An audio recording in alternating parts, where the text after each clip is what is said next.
Washington, D.C. was never really quiet, but the city on that mid-October night in 2020 had an unusual stillness to it. The anticipation of the coming U.S. presidential election gripped the nation. The tension was everywhere, on the streets, in the media, and most acutely within the campaign offices of the two candidates, President Donald Trump, seeking re-election, and former Vice President Joe Biden, his Democratic challenger. But beneath this visible tension was something far more insidious. Google says Iranian-backed hackers tried to access accounts linked to the Democratic and Republican presidential campaigns, hacking the Trump campaign and then sending stolen information to people associated with the Biden campaign. They gave them all of the materials because Biden is working with Iran, and Iran doesn't exactly like me.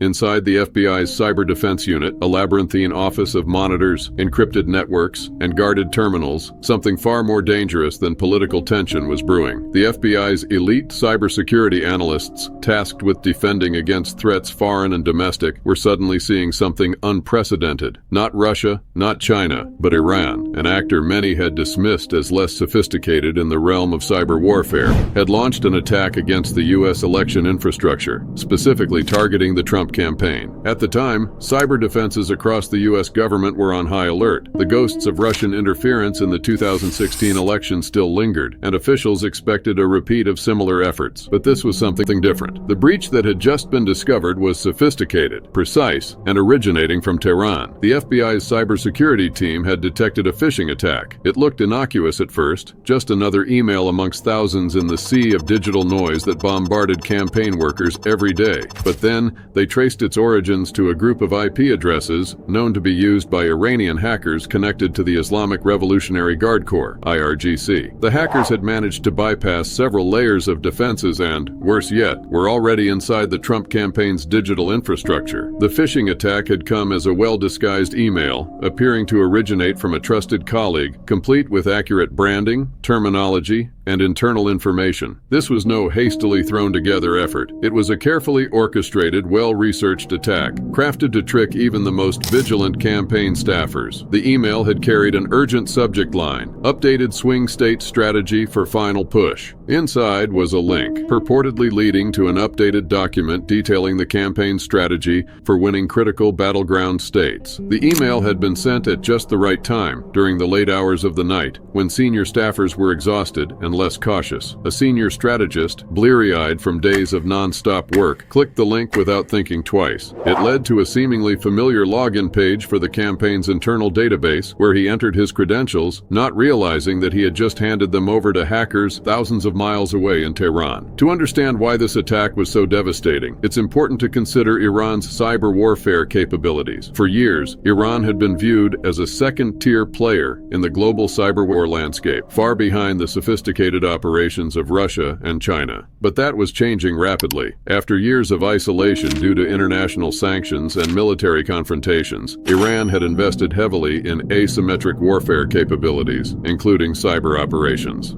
This allowed them to challenge more powerful adversaries like the United States without ever needing to engage in a conventional military conflict. Iran's cyber forces were primarily under the control of the Islamic Revolutionary Guard Corps, IRGC, a powerful military and political force within the country that was fiercely loyal to the supreme leader. The IRGC had developed its cyber capabilities quietly but aggressively, focusing on a combination of espionage, sabotage, and influence operations. For Iran, the stakes in the 2020 U.S. presidential election couldn't have been higher. Trump's maximum pressure campaign had decimated the Iranian economy. The reimposition of sanctions after the U.S. withdrew from the 2015 nuclear deal had caused inflation to skyrocket and sent oil exports, the lifeblood of the Iranian economy, into freefall. Iran was also reeling from the assassination of General Qasem Soleimani, a top military commander and national hero, who was killed in a U.S. drone strike in January 2020. This wasn't just political, it was personal. Iran had a vested interest in seeing Trump defeated in the upcoming election. The possibility of a Biden presidency represented hope for the resumption of diplomacy and, potentially, the lifting of crippling economic sanctions. But the Iranians knew they couldn't directly influence the vote count or hack into voting machines. That would be too obvious, too easy to trace. Instead, they opted for a more subtle but equally damaging approach: disrupt disrupt Trump's campaign from within and undermine public confidence in the election process. The operation had been in the works for months, codenamed Razavi, after the Revered Imam Reza. The mission was overseen by the Iranian Cyber Army, a division of elite hackers operating under the IRGC. This group had a history of targeting U.S. interests, including previous attacks on banks, government websites, and private corporations. But this operation was different in scale and ambition. Their objective was to infiltrate Trump's campaign, steal sensitive data, and disrupt the campaign's internal communications, all while running a parallel disinformation campaign on social media. The disinformation efforts would be designed to exacerbate existing divisions within the U.S. electorate, spread conspiracy theories about mail-in ballots, and undermine public trust in the integrity of the election. But Iran's hackers weren't working alone. They had partnered with a sophisticated network of proxies and freelance hackers, many of whom operated in the shadows of the darknet. These individuals were recruited from various cybercrime forums and offered lucrative rewards for assisting in the operation. Some of them specialized in creating fake social media profiles that could pose as American citizens, spreading disinformation and amplifying conspiracy theories about the election. The breach itself was a masterpiece of cyber espionage. Once the hackers had gained access to the Trump campaign's internal database, they moved slowly and methodically, careful not to trip any alarms. They weren't there to smash and grab. They were there to observe, to siphon data, and to quietly plant malware that could be activated at just the right moment to cause maximum disruption. Inside the campaign, no one suspected a thing. The Trump team had implemented basic cybersecurity protocols, but they were nowhere near as fortified as the systems protecting government agencies or critical infrastructure. The Iranian hackers exploited this vulnerability, slipping past firewalls and security protocols with ease. Their first target was the campaign's internal polling data. The hackers knew that access to this information could give them a strategic advantage in their disinformation efforts. By understanding which swing states were critical to Trump's re-election chances, they could tailor their disinformation campaign to target undecided voters in those regions. They also accessed fundraising data, internal memos, and email chains between senior campaign officials. But the hackers didn't stop there. They planted a series of backdoors in the campaign's communication networks. These backdoors were designed to allow them continued access to the campaign's servers, even if the initial breach was discovered and patched. This would give them the ability to launch a more destructive attack closer to Election Day, potentially crippling the campaign's ability to communicate with its field offices and volunteers in the final, crucial days of the election. Meanwhile, the disinformation campaign was ramping up. Fake social media accounts, posing as disillusioned Trump supporters or concerned voters, began spreading false claims about widespread voter fraud, particularly concerning mail-in ballots. These accounts amplified existing conspiracy theories, such as the baseless claim that mail-in ballots were being manipulated by Democrats to steal the election. These efforts were designed to sow doubt in the legitimacy of the election, particularly among Trump's base of supporters, many of whom were already skeptical of the mainstream media and inclined to believe in conspiracy theories. As the disinformation spread, it began to take on a life of its own. The fake accounts that Iran had created were being retweeted and shared by real Americans, many of whom had no idea that they were amplifying a foreign disinformation campaign. The lines between truth and fiction blurred, and the chaos that Iran had hoped to create was beginning to unfold. As the FBI's cybersecurity team worked around the clock to contain the breach, they realized that the full scope of the attack was far larger than they had initially thought. It wasn't just a simple phishing attack. This was a coordinated, multifaceted operation designed to both steal data and manipulate public opinion. The FBI had been tracking Iranian cyber activities for years, but this was the most sophisticated operation they had ever seen from Tehran. The question now was, how much of the Trump campaign's data had been compromised, and how much damage had already been done? More importantly, was there still time to stop Iran from unleashing an even more devastating attack? In a secure conference room deep within FBI headquarters, a team of cybersecurity experts and intelligence analysts gathered to assess the situation. The head of the cyber division, a grizzled veteran of countless digital skirmishes with foreign adversaries, paced back and forth as his team briefed him on the latest developments. "We've traced the attack back to the Iranian cyber army," one of the analysts reported. "They've compromised the Trump campaign's internal database database and planted several backdoors. If we don't move quickly, they could use those backdoors to launch a full-scale attack in the final days of the election. The head of the cyber division stopped pacing and stared at the screen in front of him. "We need to shut this down," he said, his voice grim, "and we need to do it fast." The FBI's first priority was to secure the Trump campaign's servers and eliminate the backdoors that the Iranian hackers had planted. This was easier said than done. The hackers had embedded their malware deep within the campaign's infrastructure, using sophisticated techniques to evade detection. But the FBI wasn't alone in this fight. They had enlisted the help of several private cybersecurity firms, including some of the brightest minds in the field of digital forensics. These firms had been on high alert since the 2016 election, and they were well prepared to deal with foreign cyber threats. Over the course of several tense days, the FBI and its partners worked to dismantle the Iranian cyber operation. They traced the malware's command and control servers back to Tehran and disrupted the hackers' ability to communicate with their infected machines. They also deployed advanced intrusion detection systems to monitor for any further attempts by the Iranians to breach the campaign's networks. As the FBI closed in on the Iranian hackers, they made a shocking discovery. The Iranians had not just been targeting the Trump campaign, they had also been probing the networks of several state election offices.